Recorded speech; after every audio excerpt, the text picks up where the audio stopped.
A few moments later. Hey, Billiard. I got so much motherfucking design on right now. Break it down, bring it back, make it clap. I got 3 old thoughts, new block, where that thing. Bitches on my line, and you know.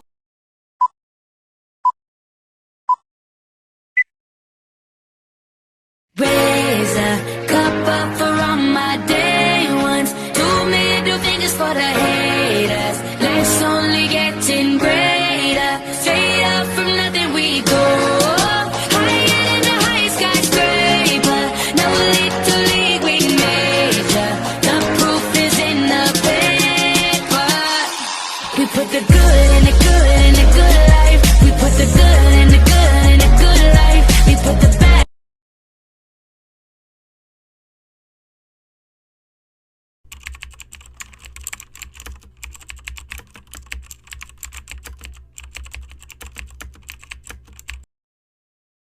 Gender itu kita tahu apa?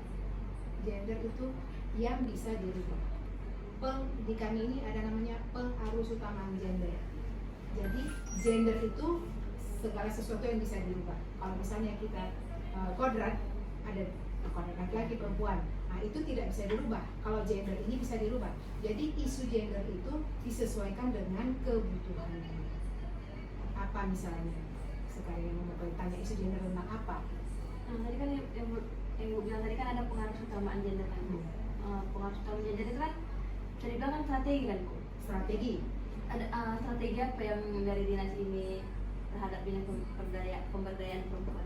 Oh ya, pengarus utamaan gender itu adalah strategi dalam melaksanakan program pemerintah untuk mencapai kesetaraan dan keadilan gender. Nah itu tadi masuk di isunya itu tadi, kesetaraan itu setara laki-laki dan perempuan. Adil sama-sama, laki-laki 50-50, perempuan 50, laki-laki 50. Nah itulah pengarus utamaan gender. Kalau lebih konkretnya lagi, pengarus utamaan gender itu di dalam melaksanakan program pemerintah dengan menggunakan anggaran yang responsif gender. Artinya responsif gender ini, pemanfaatan anggaran itu, hasil dari pembangunan itu dapat dinikmati oleh laki-laki, perempuan, lansia, anak, disabilitas. Jadi semuanya itu dapat menikmati manfaat dari pembangunan itu. Itulah dia. Misalnya, kalau bagi lansia itu, kita kan di sini ada tangga naik ke atas itu. Nah, kalau dia pakai kursi roda, haruslah dibuat jalannya itu jalan untuk kursi roda. Kalau dia orang tua, dia dibuatlah semacam palang besi pegangan, jadi dia naik tangga itu bisa nyaman dan aman. Itulah yang diharapkan dari pengarus utamaan gender ini. Semua unsur, semua masyarakat dapat menikmati dari hasil pembangunan itu tanpa terkecuali.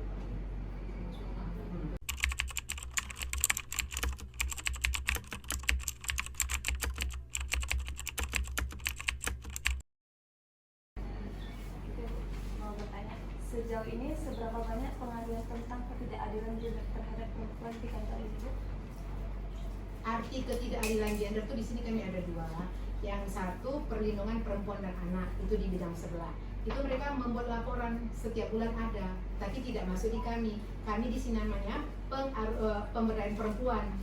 Beda kalau tentang pengaduan di bidang dua, di kami ini pemberdayaan perempuan. Masalah kami di sini masalah ekonomi, organisasi, jadi dipisah. Nah, begitu juga dengan anak di ruangan di bidang dua. Kalau bisa nanti ke PT. Jadi khusus kami di sini pemberdayaan perempuan.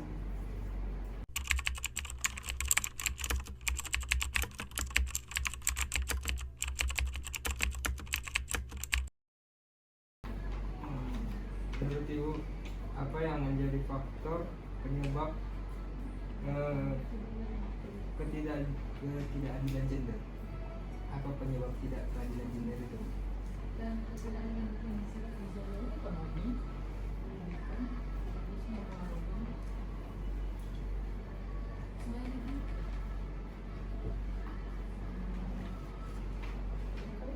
pendidikan itu yang mendasar tadi, yang paling mendasar ekonomi.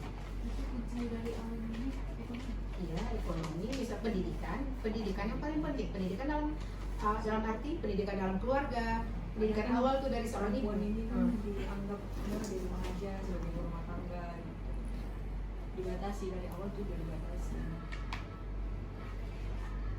Jadi kalau kita masuk sosial itu kan ada pemberdayaan perempuan itu kan di bidang sosial kan sama kayak dipengaruhi oleh lingkungan sekitar. Itu pendidikan tadi, pendidikan keluarga, pendidikan di formal.